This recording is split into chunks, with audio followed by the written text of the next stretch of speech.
The HBCU Swingman Classic is tonight, but we kick off the festivities this morning with a big-time breakdown of the event.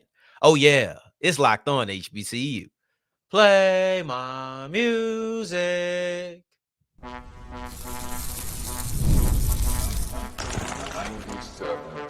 You are Locked On HBCU, your daily podcast covering HBCU sports. Part of the Locked On Podcast Network, your team every day. What's going on, family? Welcome back to another episode of the Locked On HBCU podcast, your number one daily one-stop shop for everything HBCU athletics, Monday through Friday, part of the Locked On Podcast Network, your team every day. And I, of course, Sam Darian Gray, a.k.a. the Mouth of the South, Texas Southern alum and former TSU Herald Sports editor and current contributing writer at USA Today's Saints Wire. Thank you for going on this journey with me. Make a Locked On HBCU your first listen of the day every day. And remember, just because the mic cuts off doesn't mean that the journey is over. It just means it's time to follow me on Twitter at South Exclusives. Starts with an S and ends with an S. Today's episode is brought to you by FanDuel. And listen, I understand sports aren't sporting the way that they used to. You're still waiting for the NFL season to kick in, but that's okay. While you wait, FanDuel is hooking up all customers with a boost or bonus daily. That's right. Something for everyone every day all summer long. All you have to do is go to FanDuel.com and make every moment more. We'll wrap up today's episode with a look at Winston Salem State's new men's basketball coach, Corey Thompson. He's coming home, and there's a lot of factors that play into why his homecoming is arguably the most important part of his hire. But before we get into that, we have a two-part about the HBCU Swingman Classic. We'll look at the entire event in segment 2, but we kick off segment 1 with a Cam Buford spotlight because what day is it? Friday. All right. That's what I wish I had a live audience that could say it back to me. What day is it? Friday. But no, seriously, Friday means Feature Friday. Y'all know how this goes. I know that this summer has been kind of spotty with me shouting out that it's Feature Friday. We've done a lot more Feature Fridays than you would probably think. It's just that it's not the main attraction. So I haven't been really vocalizing that it's Feature Friday. It's just been kind of like a hidden feature, right? That's how we look at it. You know, on albums, when sometimes the feature's right there featuring the Mouth of the South. And sometimes the Mouth of the South is on the record, but he doesn't say it at the beginning or the artist doesn't share it. This is kind of like a hidden feature. But today we're going to straight up tell you that Cam Buford is the spotlight because I think he's one of, if not the most interesting player at the HBCU Swingman Classic. And the reason that I come to this, obviously, he was on that championship team with Grambling. Obviously, he's one of the best players in the SWAC. He was a first-team all-SWAC player in 2024. But that's not necessarily why he captivates me. The reason why Cam Buford captivates me is because when I went to the HBCU media luncheon, they asked about, I believe, either 2 or 3 players. And no matter how many of it was 2 or if it was 3, they came down and answered about one guy. And it was Reggie Waller. He did it. He was asked about at least Cam Buford and Kyle Walker, at least those 2. And I know the question was posed, hey, what about those Grambling guys? I think that might have been all it was. I don't think they got to Kenyon Brown out of North Carolina A&T. But when he was asked about multiple players, he didn't spend a second talking about anybody other than Cam Buford. And that immediately raised my antenna. Because, okay, this guy is impressive enough for you to compare him to a legend. I wish I remembered what legend it was, but my memory's bad, and that was about a week and a half ago, and I don't have it on camera, okay? So you got to bear with me on that part. But everything that he said about Cam Buford kind of felt a little unprovoked after the first 30-some-odd seconds. Sound like he just began to speak about how much he loved Cam Buford. So, yeah, let's get into Reggie Waller's comments, actually. Let's just go ahead and get into the Cam Buford comments from Mr. Waller that I actually did get on camera. Yeah, you know what? He's got a quiet confidence that just speaks louder than his words ever would. You know, whenever there's a difficult situation or pressure situation, he just gets the job done. And that's the thing that I like about him. You know, he's been able to make adjustments in game. You know, one of the things they say about, the SWAC, in particular is that they don't have the pitching necessarily to warrant being drafted high. Well, I saw him take 95 miles an hour right out of the ballpark there at Georgia Tech at the SWAC championship. And the very next game, the guy started throwing him all speed, and he took it to right center field out of the ballpark at the time that the team needed him most. So that quiet confidence speaks louder to me than any words he might ever speak. See, that's what I need, right? Because at the end of the day, we talk about scouting profiles. We bring Gerald Huggins, and he will be back very soon, but we bring Gerald Huggins on the show all the time. And what do we always talk about? We talk about the X's and O's, and does this player have this right technique? What's his block shedding like? What is his route running like? How does he operate at the stem? What is his processing? We go through these things, and that's important, right? Those are the type of, and I know I just broke down a bunch of football terms, but you get the point. You break down these X's and O's, and that's the reason why Cam Buford was at the MLB Combine. So, yes, I think that's very special. The rarity of it emphasizes how special it was that he was able to make it along with two other HBCU athletes. But what we don't get a lot of times is the actual mindset of a player. And I'll tell you what, the scouts believe in that. Why do you think they go and they ask these players questions to kind of try to break the psyche, or they ask questions, try to understand who he is or who the player, what makes the player tick? They ask these questions. So these things are important. And I understand that when we go into the HBCU Swingman Classic, what we will see is Cam Buford's ability on the diamond. I get it. But what I wanted to hear was Reggie Waller, and I wanted you to hear this. Reggie Waller described the mentality of Cam Buford, because whatever he does on the field, the mentality is what makes him special. And one other thing that wasn't able to be caught on camera because it was during the panel and not in my one-on-one interview is that Cam Buford has an ease to his game, an effortless nature to his game. And sometimes when things look easy, when they look effortless, they actually are perceived as low effort and not trying. And that's something that Waller spoke about. See, it's not often that in Waller's life, it's not often that he was able to sit down and watch players at multiple games at a small school, but he was able to do that with Cam Buford, and he saw how effortless, how easy things were. And I think that him noticing this and then speaking on how it should not be misperceived as a guy who doesn't care was important, and I wanted to relay that back to you. So with Cam Buford, he's a great player. He's a great player, but I could not give him the justice of speaking about how great of a player he was. I could not give you the justice of simply talking about the mindset. I had to meld the two together, because at the end of the day, Cam Buford is a champion. Cam Buford is a champion. Cam Buford is a first-team all-SWAC player. We know that he's fantastic on the diamond, but I wanted to incorporate Reggie Waller's comments so that you understood the mindset, so that you understood how great that Cam Buford really can be. And as we push forward, I want to explore some other players, specifically Evan Bouldin, Juan Cruz, and then also just break down the two other people who joined Cam Buford at the MLB Combine as we continue with Locked On HBCU.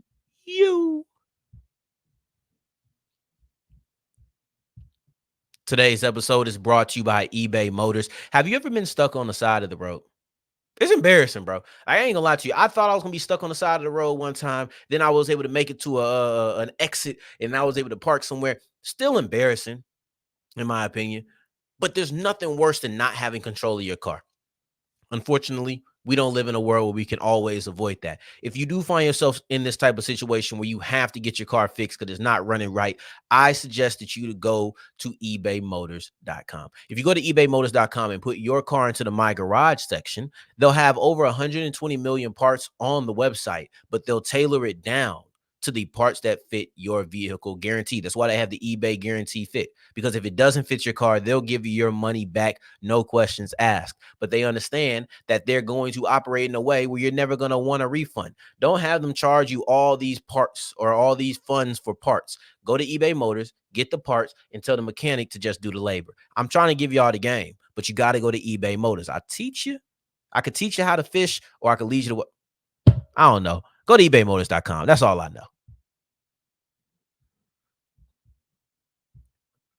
As we continue rolling on today's episode of Locked on HBCU, I appreciate you for making this your first listen of the day every day. Understand that I have no more plans on spewing out cliches to you that I have not practiced ahead of time. It's something about leading you to water, but you can't teach them how to fish. That is the cliche. And even as saying it, I don't know if I should have actually said it right then. But one thing I should say is that you need to go check out Locked On Sports Today. That is Locked On Sports Today. Make sure you type the whole thing into your YouTube section or wherever you get your podcast, because that is the first of its kind. 24, excuse me, I think it's just on YouTube, actually. It's a 24/7, all day, every day live sports network on YouTube. So go to Locked On Sports Today and subscribe. Now, let's continue our HBCU Swingman Classic preview, because we've looked at Cam Buford. I wanted to highlight the mentality, and I hope that I use Reggie Waller's comments in a way that properly articulated the mindset that is different within Cam Buford. That's the ease, the calm, the natural, right? And he did end up hitting a home run in the last game of the season against Louisiana, just for the record. But Evan Bouldin, Juan Cruz, are you familiar with these names? I think that with a really good Swingman Classic, you may have no choice but to be familiar. And then also HBCU, or these are two HBCU players who I think can get on scouts' radars. Now, I'll get to that in a little bit. I want to get some of the basis before we get into specific players and situations. So the HBCU Swingman Classic is going to be aired on the MLB Network. Owen Lawson, I hope that you're listening. I know that you check it out very often. I will go back and respond to your comment on Monday's episode, right? Because you asked me, will this game be televised? And I said I believed so, but I was not sure. I was able to get confirmation today. It will be aired on the MLB Network. So thank you for saying that, because it made me think to make sure that I checked that out. But at the end of the day, the HBCU Swingman Classic is on Friday, tonight. The MLB draft is on Sunday. So you may naturally think that these two events are connected. You have draft eligible players who are in the Swingman Classic. You have the NBL. You have the MLB draft. You have the MLB draft that is on Sunday. So now you would think draft eligible players, draft, bada boom, bada bing, bring them together. But at the same time, you have to understand this. It's not just draft eligible players. Those two guys I named at the beginning of the show are not draft eligible. Part of the reason I feel like Evan Bouldin and Juan Cruz couldn't make such a big impression is because they are not draft eligible players. It's because they're not draft eligible players. That's one of the reasons I think they can really make an impression here. But the Swingman Classic may be near the draft, but that is just a coincidence because it's a part of the MLB All-Star Week. Now, with that framework of having non-draft eligible players, it does make it a little bit interesting on whether or not you can use the draft as an appropriate marker of success. I don't know if that's an appropriate metric, because I'll be honest with y'all. I know the MLB draft and the Classic are so close to each other, but at the end of the day, if the Swingman Classic was meant to get people drafted 2 days before the draft kicks off, it's not the best plan. That's just keeping it a bean with you, right? That's how I view it. So I'm glad that it's not meant to be that. But how do we measure success? I don't know. Maybe that's not important right now. It's only in year 2. I believe that Ken Griffey Jr. is still a part of this. He's not plastered everywhere, but I think a lot of that has to do with the fact that it's not in Seattle. I'm not overly into baseball, specifically the MLB. That's not my cup of tea, right? But last year, I saw Ken Griffey everywhere. I don't think that this is a lessened investment in the HBCU Swingman Classic. What I think it is that the All-Star Weekend ain't in Seattle. And in Seattle, that man's a god.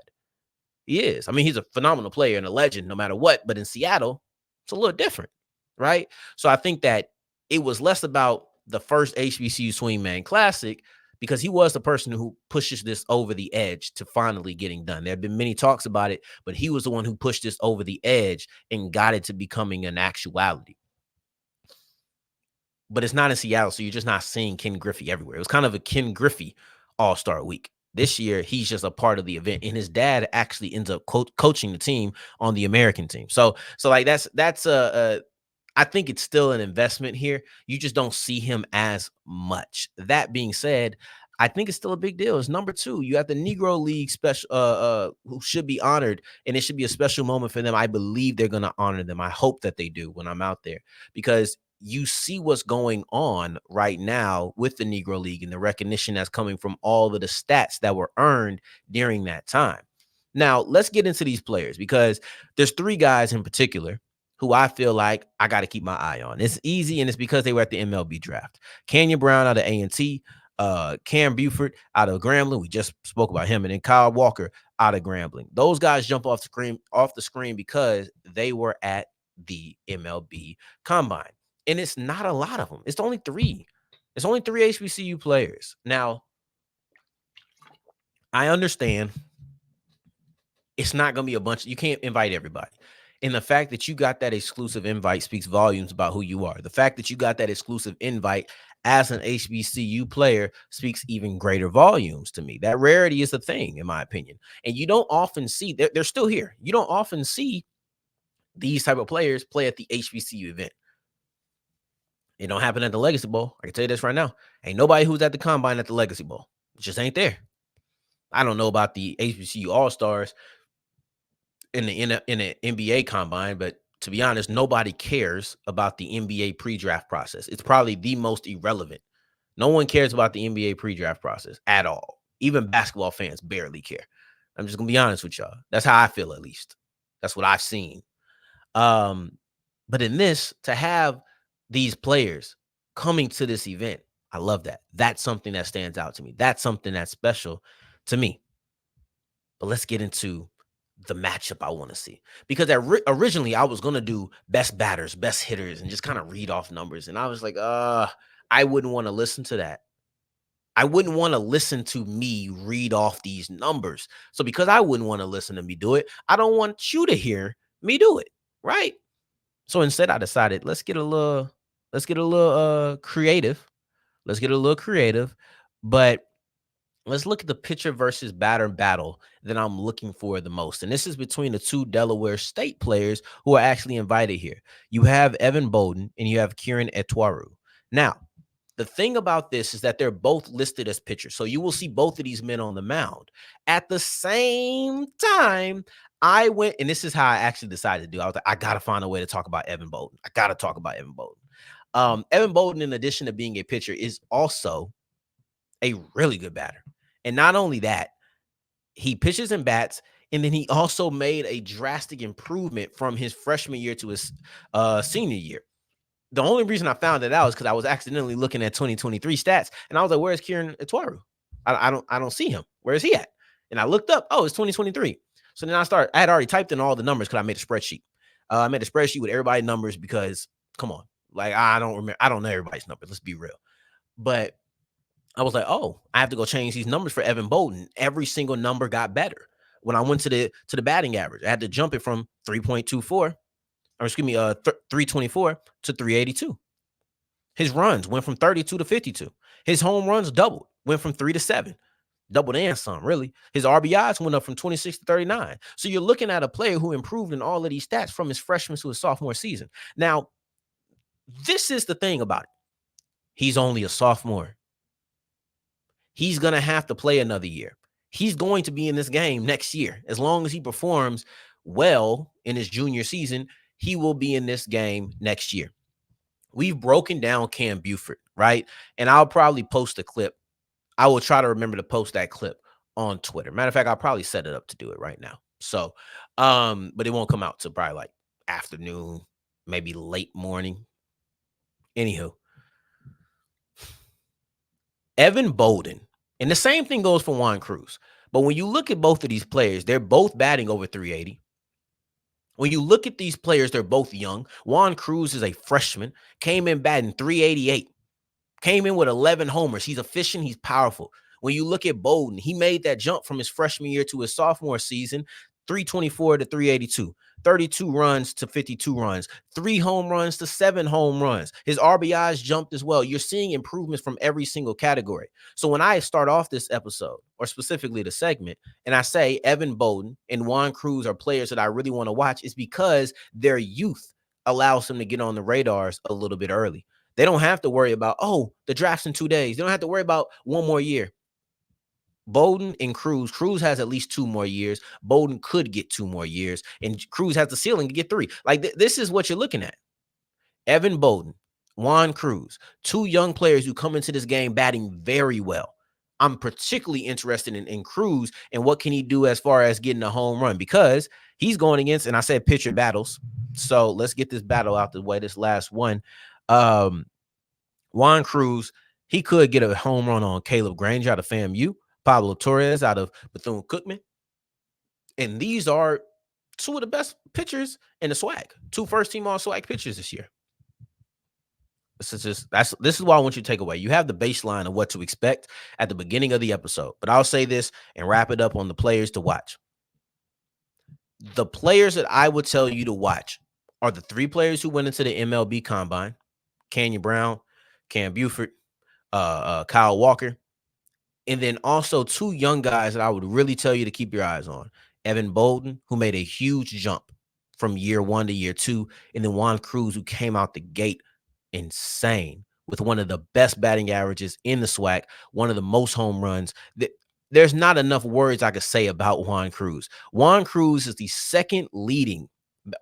Juan Cruz has the second best batting average in the SWAC and has the third most home runs as a true freshman. Watch him in this game.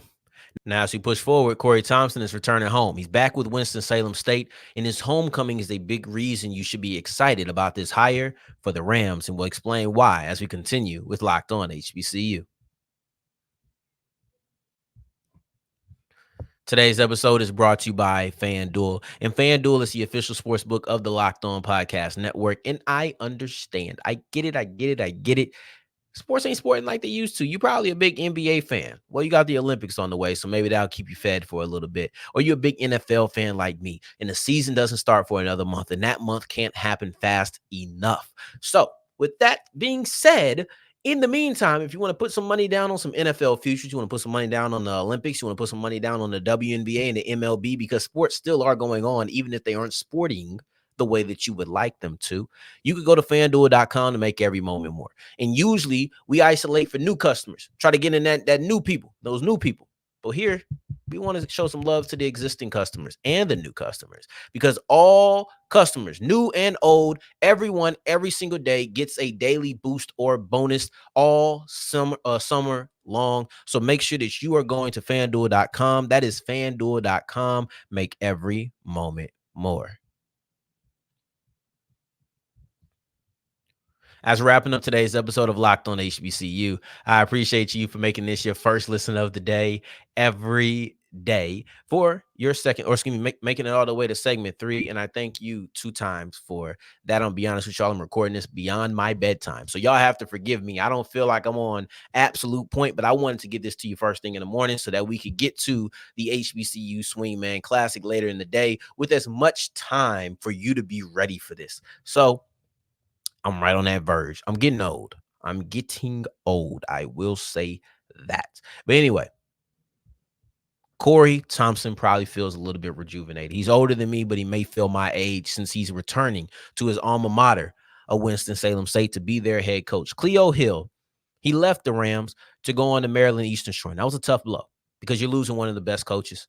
You're losing a guy who brought in a heavy recruiting class. You're looking at a guy who is or not so much bringing a heavy recruiting class, but taking the heavy hitters from his recruiting class. I haven't looked at all of them, but I know he took some of the big time transfers who were coming in from the D1 level. So they found a replacement in Corey Thompson, and you needed somebody who was going to be here and invested in the school and in the moment. And that's what you got, because Thompson is North Carolina through and through, was born here. He just came to this school from an 8-year stint in the high school ranks in North Carolina. Prior to that, he was an assistant coach for a decade, split it half and half between UNC Pembroke, and then you also had Fayetteville State, 5-5, both in North Carolina. His wife, Winston-Salem State women's basketball player from back in the day. They got kids who ain't old enough to go to college, but they'll probably go to Winston-Salem State. This man is a Ram through and through. And most importantly to this hire, he is a Winston-Salem State alum. So you're looking at a person who bleeds the area. You're looking at a person who breathes the school. You're looking at a person who is going to be completely invested. And when you are a small school, there are certain aspects that you have to deal with. You have to understand the big fish in a small pond is not great for you. People say you want to be a big fish in a small pond, or you want to be a small fish in a big pond. But a lot of times people are coming to take your big fish to see if they can be big fishes in these bigger ponds. That goes for coaches having to replace players. And sometimes if you're good enough as far as success, that goes for schools in coaching. That's the life of being a small school. You see it at the FCS level in football. You're going to see it in the D2 level as well, because when there's somebody who is above you, you know that they're coming to take your talent. And a lot of times they can be too attractive to pass up. I don't necessarily know if that is the life for Corey Thompson, though, because when he says this, he got some quotes on there that make me say, all right, he ready to ride for his school. He said, this is like my Duke, right? I know we're in a Tar Heel state. You got your Carolina and Duke fans, but this is my Duke. This is my Carolina. This is it for me. Winston Salem State built me into the man that I am today. He later goes on to call Winston Salem State a dream school. Okay, I'm loving that, because at the end of the day, you see so many HBCUs draft, or hire coaches who have HBCU ties, who have ties to the area. And I think one of the reasons they do that is because they understand that there are challenges that come with being a small school.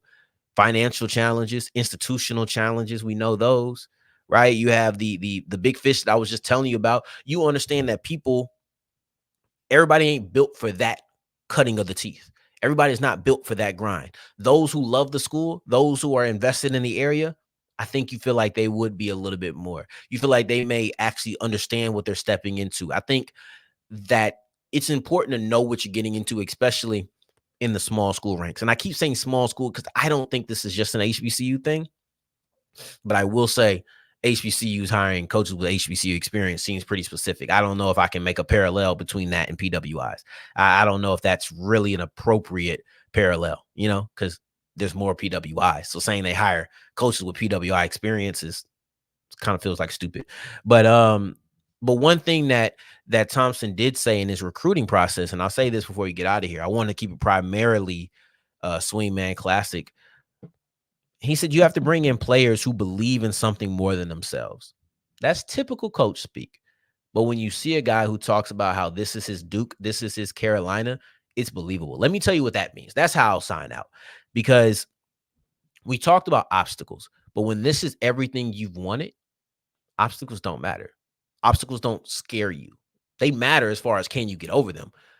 But when you care about this school the way that he cares about them, for Corey Thompson to say that this is his Duke, this is his Carolina, to say that Winston-Salem State built him into the man that he is today, I can guarantee you that some of those institutional and financial obstacles aren't going to be too much for him to attempt to do his job. I don't know. There's people who want to run hurdles, but they just can't do it. Want to ain't enough. You got to have execution, but you also need to have want to in this job. And I can tell you this. We haven't seen what the execution is like. Yeah, he has state championship after state championship after state championship after state championship on the high school level. One could hope that some of that execution is able to translate to the D2 subdivision. But I know that he's going to try the best he can. And I know that he ain't going to be scared by any of the obstacles that are in his way. And Winston-Salem State should be grateful for that.